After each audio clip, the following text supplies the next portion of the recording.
يا نفس إن لم تظفري لا تجزعي.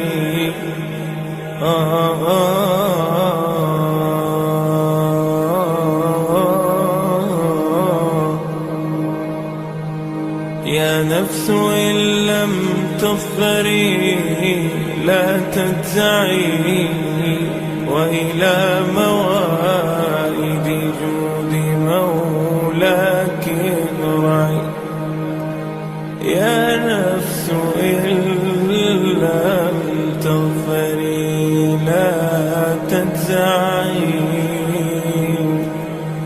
وإلى موائد جود مولاك ارجعي. وإذا تأخر مطلب فلربما